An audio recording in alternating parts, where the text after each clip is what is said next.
जय हिंद दोस्तों। अभी कुछ एक बच्चों के कुछ डाउट हैं और ये जो डाउट है आपके, मैं ये बिल्कुल आपके क्लियर कर देना चाहता हूँ। नंबर एक, काफ़ी कुछ बताने के बाद में एनसीसी सर्टिफिकेट जिनके पास में है उनके अंदर ग्रेड ए, ग्रेड बी और ग्रेड सी, एनसीसी सर्टिफिकेट में ये 3 ग्रेड होते हैं। तो अभी कुछ बच्चों के ये भय है कि मेरा जो ग्रेड है वो सी है, तो मैं पेपर में बैठूंगा या नहीं बैठूंगा, एग्जाम में बैठूंगा या नहीं बैठूंगा। दूसरा ये है कि मेरा नंबर मेरिट लिस्ट में आएगा या नहीं आएगा। कुछ एक बच्चों को ये डाउट है कि मेरा एग्जाम तो नहीं होगा, मैं पहले से तैयारी करूं या ना करूं।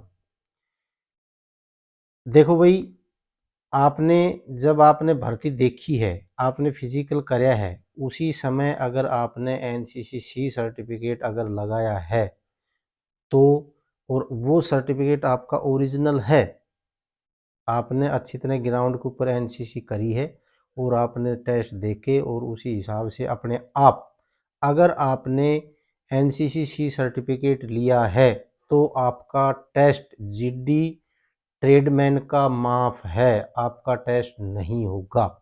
माफ का मतलब ये नहीं है कि आप नौकरी लग चुके, माफ का मतलब ये है कि आपके 100 में से 100 नंबर आपको मिलेंगे, चाहे आपका एनसीसी ग्रेड ए हो, चाहे बी हो और चाहे सी हो। सी सर्टिफिकेट के अंदर ए बी सी ग्रेड कोई सा भी हो, आपको उसके अंदर 100 नंबर मिलेंगे और उसमें आपके जो फिजिकल के नंबर वो जोड़ दिए जाएंगे। अगर आप मेरिट लिस्ट में आते हैं तो आपका नंबर 100% लिस्ट में आएगा, और अगर मेरिट लिस्ट में आप नहीं आते हैं, आपके फिर भी नंबर कम रह जाते हैं मेरिट के हिसाब से, तो आपका नंबर नहीं आएगा। ये आप बिल्कुल लिखित में ले सकते हैं इस चीज को। दूसरा, एक डाउट और आया है कि गुरुजी अगर मैं रिलेशन इसके अंदर भर्ती हो जाता हूं अग्निवीर में, तो भाई का रिलेशन मिलेगा या नहीं मिलेगा। देखो, अग्निवीर जो है 4 साल तक जो अग्निवीर रहेगा उसको भाई का रिलेशन नहीं मिलेगा। हाँ, अगर आप परमानेंट हो जाते हैं, आप जिस दिन सिपाही बन जाते हैं उसके बाद में अगर आपके भाई की एज रहती है तो आपका भाई का रिलेशन बन सकता है और वो सेंटर के अंदर भर्ती देख सकता है। तो इसमें किसी का डाउट नहीं होना चाहिए कि मैं अगर अग्निवीर में लगता हूं तो मेरे भाई का रिलेशन बनेगा या नहीं बनेगा। तो उसका रिलेशन तब तक नहीं बनेगा जब तक वो सिपाही नहीं बन जाता है। एक और था कि अग्निवीर में और जो सिपाही पहले से हैं या बाद में बनेंगे उनमें कोई फर्क होगा। अरे उनमें तो पूरा ही फर्क होगा। आप एक तरह से ये बताओ मेरे को, आप इस तरह हैं, जब कोई सी प्राइवेट कंपनी में आप जाते हैं तो एक तो होता है कंपनी के थ्रू बंदा और एक होता है ठेकेदार के थ्रू बंदा। तो आप यही मान लेना, जो कंपनी के थ्रू है उसकी और जो ठेकेदार के थ्रू है उसकी क्या कीमत है। रही बात जो सिपाही है वो अग्निवीर से तो सीनियर होगा ही होगा, इसमें तो कोई शक ही नहीं है। भाई जो सिपाही आज है तो वो अग्निवीर जो जाएगा उससे पहले का भर्ती है तो वो सीनियर है ही। उसके बाद में अगर जो सिपाही बनता है 4 साल अग्निवीर में रह के बाद में सिपाही बनता है तो भी वो अग्निवीर से सीनियर है। तो इसमें तो ये तो चीजें आप बेमतलब की बातें करते हैं कि भाई मतलब ये चीज ऐसे है, ऐसे होगी, ऐसे नहीं होगी। तो इसमें तो आपको शक होना ही नहीं चाहिए। दूसरा, एक चीज और क्लियर कर देता हूं मैं यहां पर कि जो आपने 4 साल अग्निवीर के अंदर जो आपने निकाले हैं और आप 25% के अंदर आप आ जाते हैं तो आपकी नौकरी जिस दिन से ही शुरू होगी, दोबारा जिस दिन से आप 25% में आए दोबारा ज्वाइनिंग करेंगे, आपको एक बार 4 साल के बाद में सभी को घर भेजा जाएगा। आपका अग्निवीर वाला हिसाब क्लियर होगा, पहले वो हिसाब क्लियर होगा, उसके बाद में आप अगर 25% में आए हैं तो 1 महीने या जो 15 दिन देते हैं, कितने भी दिन दें, उसके बाद आपको दोबारा बुलाया जाएगा। और अगर आपको पेंशन आना है, अपनी इच्छा से पेंशन अगर आना है उसके बाद में, तो आपको 15 करनी पड़ेगी, उसके बाद 15 करनी पड़ेगी। यानी कि एक सिपाही को अब 19 या 20 साल करनी पड़ेगी।